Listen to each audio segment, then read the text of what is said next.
If you're in a location where you can afford to shop for a local church, you're pretty lucky. I happen to be in one of those areas where there are 20 churches, maybe 30 churches within driving distance for me to be able to go to. And you're able to really parse down into specifics about the style of music or what people wear or even the type of sermon style that's preferred in there.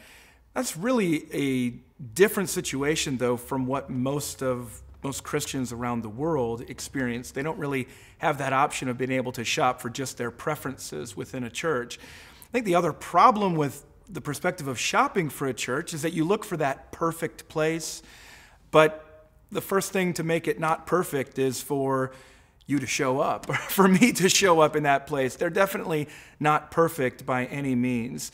And that happens a lot also when we just think about shopping in general. You can be as discerning as you want when you're shopping for something that you want. You can go through, you can do all the comparisons, you can do the price check, but then you come home and all of a sudden you start to notice all of the problems that you hadn't seen before, all the flaws that you hadn't quite noticed, the angles and perspectives that you hadn't factor in. And that's really something that what happens when we come to church with that consumer mindset. You're actually never able to fully commit, never able to fully love. And so for anybody to actually grow to love the church, it's necessary for them to come to terms with the flaws of the church, their own flaws, the own problems that they contribute to that church.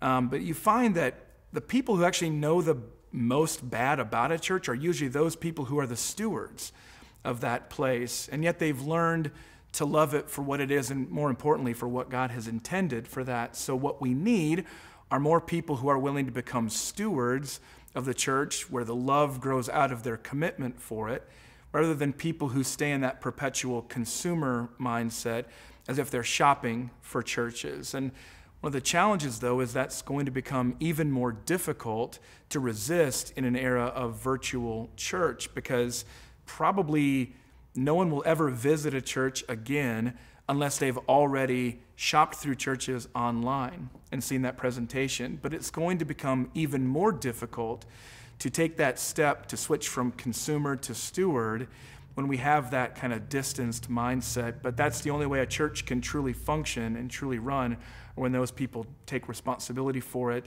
and leave off being consumers.